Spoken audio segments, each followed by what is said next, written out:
Pero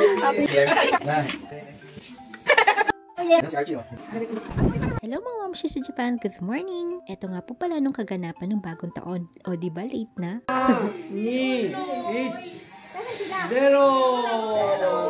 Happy New Year!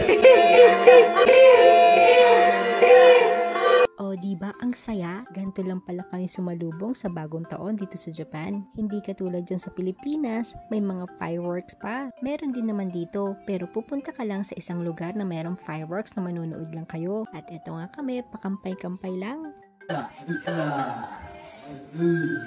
Si daddy nga pala, hindi yan umiinom. Maliban na lang kapag may okasyon na katulad na to. At eto nga pala yung handa namin na pinagsalo-saluhan noong bagong taon.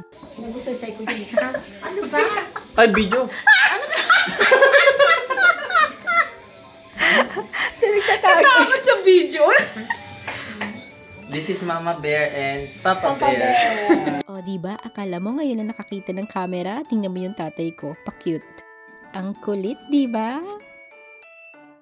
Sabi nila, bear daw yung suot nila, pero mukhang panda naman. Si ate nga pala at bunso at ang anak ng kapatid ko, nakatulog na silang lahat. Sabi pa naman sa akin ni ate, gisingin ko siya kasi gusto daw niya mag-countdown kasi ginigising ko siya, hindi na siya magising. Kaya naman, hinayaan na lang namin, ang aga rin kasing nagising at napagod din sa kakalaro. Kung sa Pilipinas yan, gigisingin talaga at patatalunin. Sa mga oras nga pa lang yan, hinihintay namin si Seiko. Ako nga dyan, hikab ng hikab, antok na rin ako. Bago kasi kami kumain, magdadasal muna kasi kami at dahil bagong lipat nga sila, ipagpipray din yung bahay nila. Kaya naman, hinihintay namin dyan si Seiko. Nagising daw kasi yung anak niya. Sutang mong! Yan, relax naman.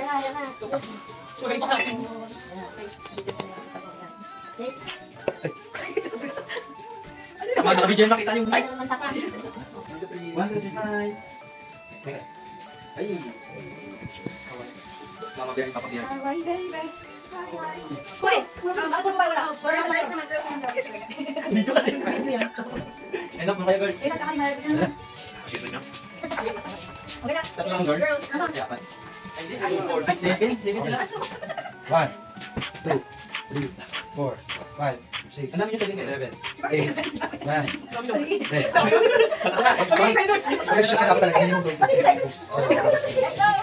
Pagkatapos ng maraming orasyon, nagdasal na nga pala yung tatay ko. Hindi lang yung pagkain, pati yung bahay.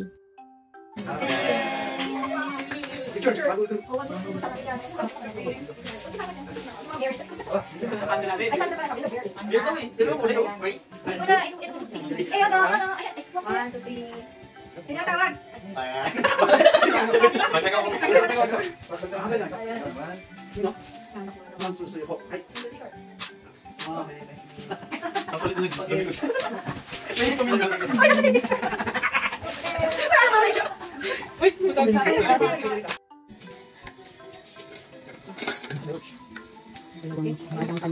At eto nga, ang bawat isa, kanya-kanyang kuha na ng pagkain. At eto nga ang bunso kong kapatid, every year na lang, hindi mawawala talaga to. Yamada Ryosuke, baka naman.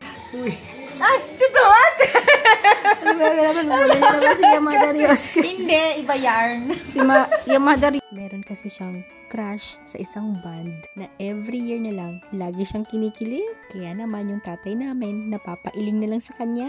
At eto nga kinakain ko, meron kasing ginawa si daddy na sauce na para sa ham. Kikiligin ka rin sa asim. Hindi ko alam yung ginawa niya, basta may mustard. Happy New Year! Kampay! Happy New Year! Happy New Year! Takura! Takara! Wow! Wow, social! Massage! Social! Anyway, yan, good challenge. Yan si Archie, video mo. Hello, Happy New Year! Happy New Year! Happy New Year! Binablog ka na Kyla, say hi kay Ma'am Shi. Si Carla! Laki na eh, no? Ikaw na sa ano? Hindi ko alam kung yan, yung batang yun. Sige. Anyway, Happy New Year. Happy New Year!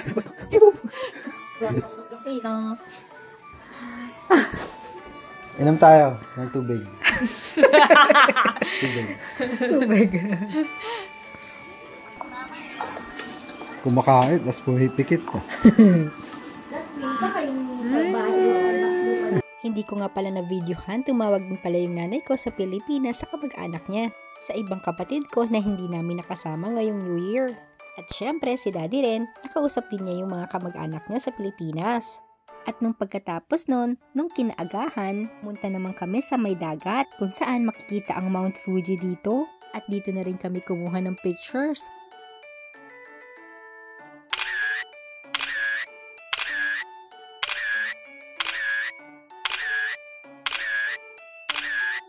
At ayun nga, siguro kung tatanungin ako kung anong sikreto sa isang masayang relasyon, ang sagot ko ay firm commitment at appreciation.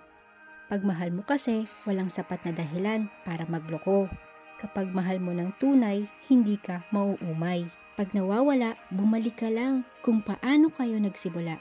Totoo, mahirap isipin at mahirap gawin. Pero kung solid ang pagsasama, hindi kayo mauubusan ng dahilan para maging masaya. Never argue about your past. Focus on lies ahead on you. Feel dreams together. Lungkot at saya, dapat laging harapin yung magkasama. Kapag magkaaway, huwag hanapin sa iba ang kaligayahan. Huwag gagawa ng bagay na iyong pagsisisihan. At huwag mong titipirin ang mahal mo sa salitang, mahal kita, sorry, at salamat. It works. Yun lang po, salamat!